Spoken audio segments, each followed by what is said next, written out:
What I thought we could talk about is this idea of collective intelligence. And I think I started this journey, and I don't know if you've started or moved on from this, with this vague idea that it is something about the team, that we create that collective intelligence. And indeed, the last two speakers were really talking about teams of people coming together to work through solutions. So if that's right, if I'm thinking, how do I get to that creative intelligence, and you've probably worked this out as well, it's got to do something with the who, the people that are sitting around the table.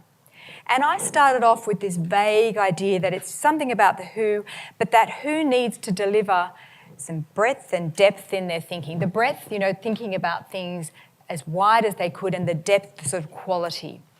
And if we had those things, the theory would be, and this is sort of vaguely getting to the outcome, that would create this idea around innovation and making better decisions. That was how I started thinking about what is it that collective intelligence is going to generate.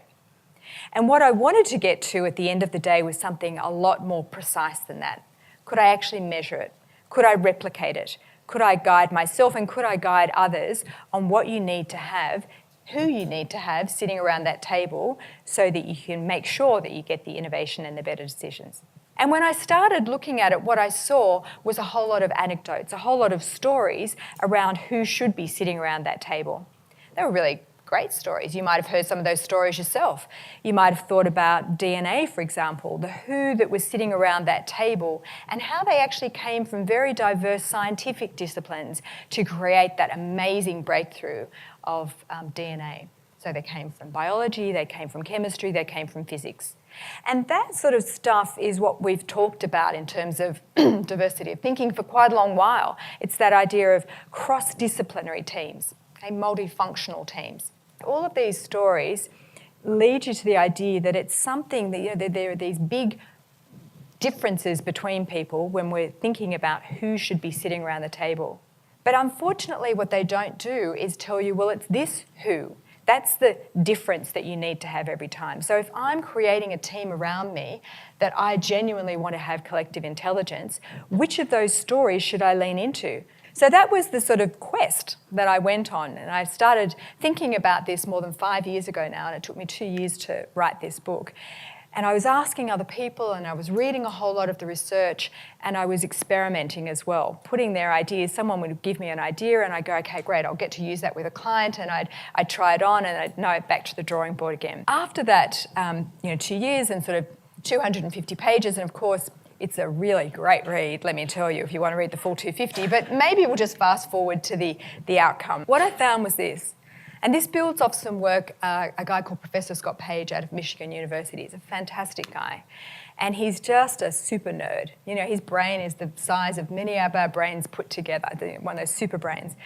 And he was wanting to computationally model how many diverse perspectives would I need around the table to give me 100% accuracy if there was a known answer. If the answer was X, how many diverse perspectives would I need to get to X? Because I was looking at who, and he was looking at how many of the who's. And what he said was this: you need 5 to 8 genuinely different points of view around that table. And let's just say some people can hold 2 points of view in their head, right? They could do 2. And I said to him, I've been doing a lot of listening to people, and I've sort of been doing a lot of surveys for years and years, and I think actually the number is 6, and I think I can tell you who those 6 are. So let's try it on for size, and what this would help you think about is those people around you and you yourself, what are the ways that you like to solve problems? Would you have these 6 represented in the group around you? Secondly, it's not just about correcting for the error, but it would be, can you get innovation out of it? That team of people, can we get them to do it more reliably? Can we get in Marion's situation, those people moving from the 9 weeks, close to that's a finished product and not getting to the 12 weeks? Is there something in the who that sits around the table that can push it up? And I found that through this, you can get about 20% sort of value add. So this is the idea: when you do look at a table of people and you think that they are diverse, it gives you greater confidence. Okay. Where we're going to now is, if it is all about the who that's sitting around the table, there's a question as to if that's all. And the last point, of course, is what are those who's thinking about? What is this diversity of perspective? I just want to foreshadow, it's not just all about the who. There are two other things that I've found. It's about how those people communicate. Marion talked a lot about collaboration. It is something in the behaviours of people. And it's also about how those people are led. But today I just want to talk about the who. Some people, you've got the problem, you've got a problem, it's already known to you, right, in your mind. Some people would say, I need to ask more questions, because these are the most important questions to help me solve this, about the outcomes. What are we trying to achieve here? What does success look like? What's our vision? Okay, that's one of the options. Another person would say, look, I've got a vague idea of where we're heading, enough to sort of point me in the right direction. I want to ask questions about the options. What else could you do? What are the alternatives? What have other people been doing? Okay, that's actually the most important stuff. Got enough on the outcomes. What we need to spend a lot more time on is thinking of alternatives. Another person would say, kind of got enough on the outcomes. I know vaguely where we're heading, and I think we've got enough options on the table here. But the question or the discussion that no one has had yet is, how are we going to solve this problem? What's the process? Who are the resources? Getting from A to B, can I talk a lot more about that? Because if you don't talk about your most important question, you feel like, well, have a go at solving the problem, but quite frankly, you've missed the most important thing, right? So you get that real gut feeling like, team, come on now, back off. Someone else would say, actually, the most important question is about data. We just don't have enough evidence. What I've been hearing here are people's opinions, right? And it's all about, oh, you know what, I just think we should. It's intuitive. It's sort of a gut feel kind of thing. And someone else who's very evidence-driven would say, I need to see the numbers. I need to know how we're going to track A to B. I need to know how to measure the outcome. Someone else would say, people are most important. And then someone else, and I heard it in one of the questions, said, actually, have you thought about the risks? Have you thought about what could go wrong? So here we go. Here are then the 6. And what I want to do is put your hand up to say, actually, if I was only given one more question in this moment, this is my strength. This is what I bring to the table. Now, I know you can do more than one. I know if I gave you time, you could probably do all 6. Well, let's just say maybe 4, right? But I know that when people get under time pressure, that they default to the one that they think is the most important. And what we want to understand in any group is our default setting covering all 6 bases, right? That's the question. All right. Do you think that outcomes is the most important? The first one is outcomes. All right. Options. I think I said process, people, evidence, that was one hand, okay, and risk. So if you think about that grouping that we just had, and I don't know if you were watching the hands that were going up, but it seems to me, let me just take that off. It seems to me that each of us had a point of view, that there was a spread in the team, but that spread was unevenly distributed. So I think about this in terms of know myself, what do I tend to lean into? And then I try to understand by listening to other people, what do they lean into? And then because I'm often the leader in these conversations, I'm trying to balance out that conversation.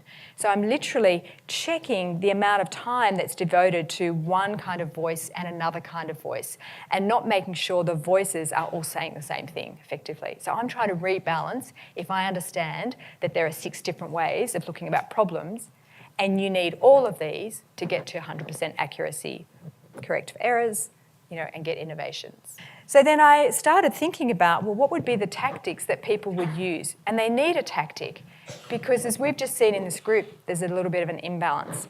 And the imbalance is happening in 2 ways. If someone is in the organisation at the most junior levels, the distribution of these 6 different ways is different to the distribution at the top of the food chain. At the top of the food chain, 75% of leaders tend to say there are only 2 that are really important. So we get assigned a kind of echo chamber at the top of the food chain. In comparison, if you're at the bottom of the organisation, that 75% is much more equally distributed. In fact, you can say that 4 of those, options and outcomes, people and process, are much more evenly distributed. And what happens is, and sort of risk and evidence are a stovepipe, they're both about sort of 5 to 7% in the total population. But what happens is the people at the bottom say, oh, my leaders don't really want to talk about people and process, so you know what, I'll stop talking about it. And the leaders say, I'm not really interested in listening to people who talk about people and process. So if they're talking about it, they're not going to become a leader. So we do this kind of morphing thing. So at the end, at the top of the food chain, we have people, 75% of the group, having a dominant conversation about what are we trying to achieve and what are the options. And they just keep on bouncing back and forwards. And anyone who tries to get a word in edgewise is like, well, could you just... And the people do. They move out of they lean back out of the circle. So in terms of rebalancing then, a couple of tactics that you can use. This is not about structure and process at this stage, and I know some of you have an interest in this. This is just tactics. When I was looking at leaders, I found that some great leaders had already cottoned on to this idea that we tend to listen to people who solve problems the way that we like to solve them. And they had developed deliberate strategies to try and bring other people into frame and to give them more airtime. And one of those was former President Barack Obama. And what he does is he tries to individualise the conversation that's happening around the table. So instead of, you know what brainstorming is like, and everyone's piling their ideas on top of each other, he tries to individuate it. So he'll have a conversation and he'll kind of go back and forth to the person and make sure he really understands their point of view before he's moving on to the next person. Charles Darwin used to have a strategy, and he had this because when he was writing on the origin of species, he took a long time to write on the origin of species. I don't know if any of you are Charles Darwin's fans. Amazing person. The first couple of years, he didn't even put pencil to paper when he was writing his ideas because he was really worried that he would be anchored in his ideas. So then he started to put a couple of pages in pencil. And then a couple of years after that, he wrote down stuff in pen. Whoa. And when he wrote it in pen, it took him a little while, he had 100 pages, he realised he'd made a huge error. He had overlooked a theory of population. And so he went, oh my God, back to the drawing board. But more important than that, he said, how did that happen? How could I have missed something that was so important? And he said, actually, I didn't miss it. I had heard of this before, but I didn't really take it on board. I didn't really ingest it because I like listening to things that confirm my original point of view. So you can see with what Obama and Darwin are doing is they're trying to really engage with that diversity of thinking because otherwise it just worms its way out of your head again and you go back to your echo chamber. You know, it's sort of like when you ring your friend and you say, what do you think about this solution? They go, it's great. You go, good, that's what I thought too. Right? And you feel confident. So I think it's kind of, you know, that image down the bottom is, well, what's your tactic? And I want to suggest just a couple of tactics that you might think about. One is this one about, you know, developing your own sort of checks and balances. I was listening to a conversation, we had a team meeting the other day, and I was listening to the conversation, and I was standing back and I was literally running through the kind of 6 in my mind. Could I hear people talking about evidence? Could I hear it? Could I see it on the flip charts around the room? I think about the share of voice. I talk a lot about it in my teams. Do we actually have conversation in which people have stopped talking and opened up the field for someone else? Do they do that curiosity stuff? Do they do the perspective taking like I was talking about before? Actively broaden your own networks so that you are connecting with people who see the world in a different way to you. So I'm spending a lot more time now with people who do process because, as I said, I don't do process well.